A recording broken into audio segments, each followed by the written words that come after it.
ఈరోజు వైఎస్ఆర్ కాంగ్రెస్ పార్టీ కార్యాలయంలో వైఎస్ఆర్ కాంగ్రెస్ పార్టీ అధ్యక్షులు శ్రీ జగన్మోహన్ రెడ్డి గారి ఆధ్వర్యంలో 175 నియోజకవర్గాల్లో పోటీ చేసినటువంటి అభ్యర్థులతో సమావేశం ఏర్పాటు చేయడం జరిగింది.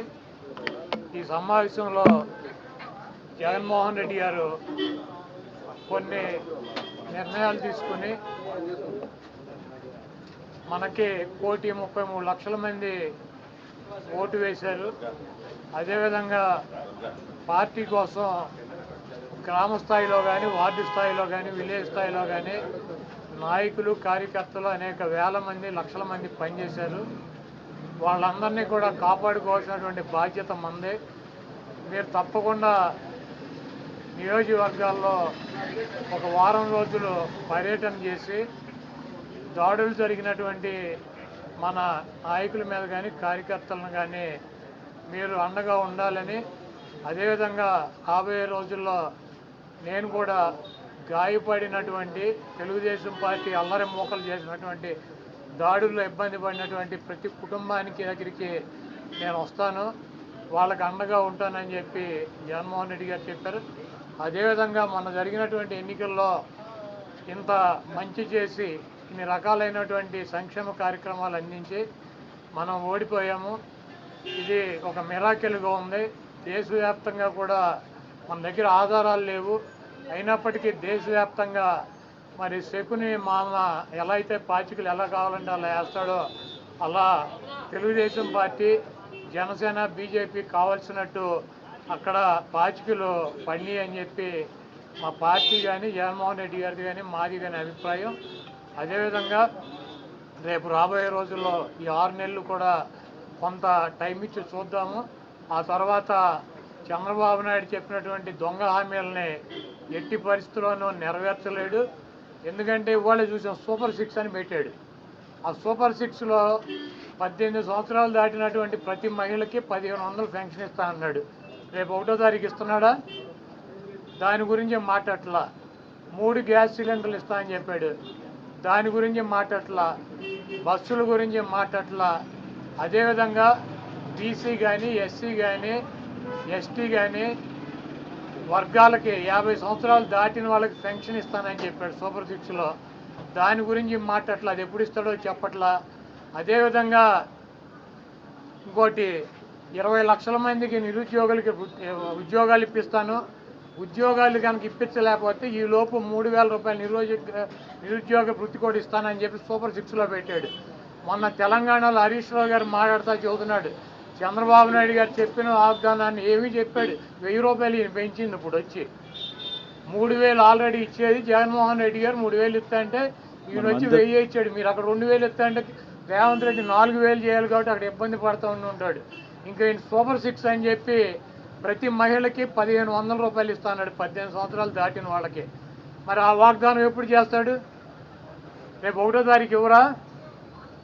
కాబట్టి తెలుగుదేశం పార్టీ ఆయన ఇచ్చినటువంటి వాగ్దానాలను, చంద్రబాబు నాయుడు చేసినటువంటి వాగ్దానాలని పక్కదారి పట్టించడానికి ఊరికినే నిన్నేమో పోలవరం వెళ్ళి వచ్చాడు సోమవారం, మళ్ళీ గురువారం ఏమో అమరావతి వెళ్ళి వచ్చి అక్కడ ఎన్ని తిరిగి ఈయన కాలక్షేపం కబుర్లు, కాలక్షేపం మాటలు, ఊరికినే ఆయన వెళ్ళి అటు ఇటు తిరిగి రావటం తప్పించి ఎప్పుడు నువ్వు సూపర్ 6 అమలు చేస్తున్నావో స్పష్టంగా చెప్పాలని చెప్పి మేము డిమాండ్ చేస్తున్నాం.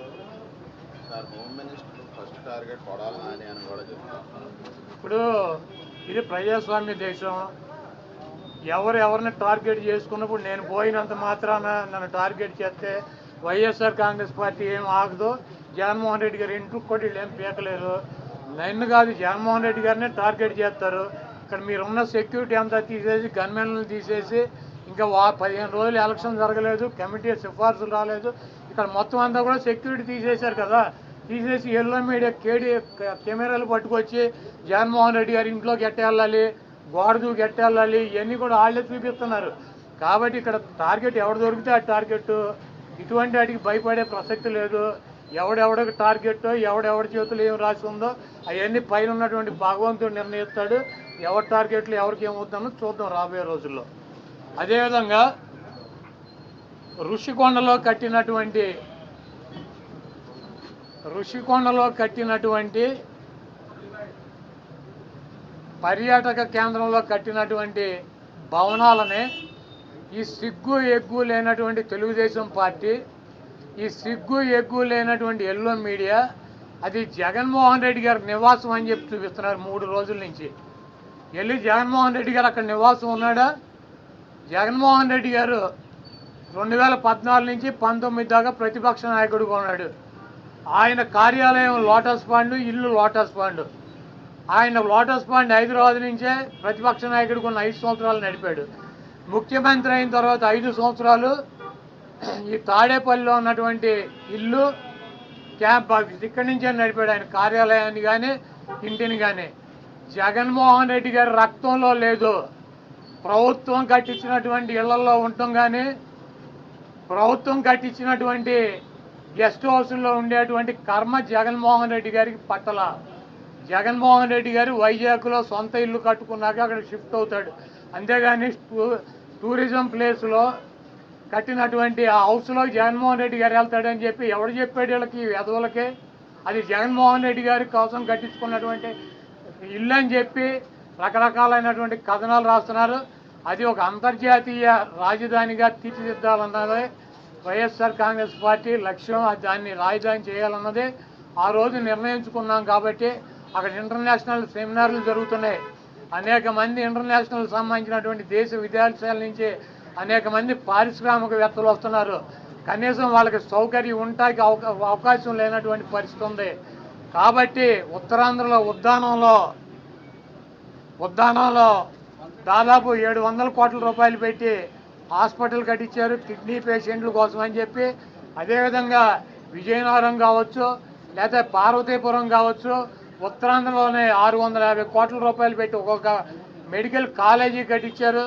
అదేవిధంగా టూరిజం ప్లేస్లో అంతర్జాతీయ సంస్థలు కానీ వ్యక్తులు కానీ వచ్చినప్పుడు అక్కడ ఒక విధి ఉండాలని చెప్పి ఒక మంచి భవనాన్ని నిర్మిస్తే 7 బిల్డింగులు అయ్యి, ఒక బిల్డింగ్ కాదు 7 బిల్డింగుల్లో జగన్మోహన్ రెడ్డి గారు ఉండరు. 7 బిల్డింగులు కట్టారు. ఆ 7 బిల్డింగుల్లో 7 బ్లాకుల్ని చూపించేది జగన్మోహన్ రెడ్డి గారు 450 కోట్ల రూపాయలు పెట్టి ఇల్లు కట్టుకున్నారని చెప్పి ఈ దుర్మార్గమైనటువంటి ప్రచారం చేస్తున్నారు. ఇవన్నీ కూడా ప్రజలు గమనిస్తారు. చంద్రబాబు నాయుడుకి ఇచ్చినటువంటి వాగ్దానాలు నెరవేర్చలేక నీకు సూపర్ 6లో పెట్టినటువంటి వాగ్దానం 1500 రూపాయలు ఇస్తానని చెప్పావా, చెప్పలేదా? 18 సంవత్సరాలు దాటిన వాళ్ళకి రేపు 1వ తారీఖు నీకు దమ్ముంటే 20 లక్షల మంది నిరుద్యోగులకు 3000 ఇస్తానని చెప్పావా లేదా? దాని గురించి చెప్పండి. నువ్వు దొంగ వాగ్దానాలు చేసి అధికారంలోకి వచ్చావు. నువ్వు దాని గురించి మాట్లాడండి. ముందు మీరు ఈ వాగ్దానాలను డైవర్ట్ చేయాలని చెప్పి ఒకటి తీసుకెళ్ళి 4 కెమెరాలు బాత్రూములు లెట్రిన్లు టబ్బుల్లో పెట్టి 30 లక్షలు పెట్టి బాత్రూమ్ కట్టాడు. జగన్మోహన్ రెడ్డి గారు ఇల్లు అది. జగన్మోహన్ రెడ్డి గారు ఎప్పుడన్నా ప్రభుత్వ కార్యాలయాలు ఉన్నాడా? జగన్మోహన్ రెడ్డి గారు ఎప్పుడన్నా ప్రభుత్వ గెస్ట్ హౌస్లో ఉన్నాడా? జగన్మోహన్ రెడ్డి గారు ఇల్లు కట్టించుకుని వెళ్తాడు వైజాగ్. నీకు మళ్ళీ ఎవడో కొంపలో దూరేటువంటి పరిస్థితి జగన్మోహన్ రెడ్డి గారికి ఉండదు. కాబట్టి జగన్మోహన్ రెడ్డి గారికి కట్టించినటువంటి ఇల్లు కాదు అది టూరిజం సంస్థ ద్వారా టూరిజానికి సంబంధించి కట్టించినటువంటి 7 బ్లాకులు వాటిని కట్టారు. వాటికి 400 కోట్ల రూపాయలు ఖర్చు పెట్టి అంతర్జాతీయ సెమినార్లు పెట్టినప్పుడు రాష్ట్రపతితో ప్రధానమంత్రి ఈ రాష్ట్రానికి రాజధాని కాబట్టి అది విఐపీలు వచ్చినప్పుడు అక్కడ వసతి గృహాలు ఉండాలని చెప్పి వాటిని అంతర్జాతీయ స్థాయిలో నిర్మించారు తప్పించి అది జగన్మోహన్ రెడ్డి గారి కోసం కట్టినటువంటి ఇల్లు కాదు. ఫర్నిచర్కి సంబంధించి ఫర్నిచర్ అంతా ప్రభుత్వం ఫర్నిచర్ అంతా కూడా వాడుకుంటున్నారు. ఫర్నిచర్ దొంగ అంటూ కూడా టీడీపీ నేతలు కోడేశ్వర ప్రసాద్ గారు అసెంబ్లీలో ఉండాల్సినటువంటి ఫర్నిచర్ని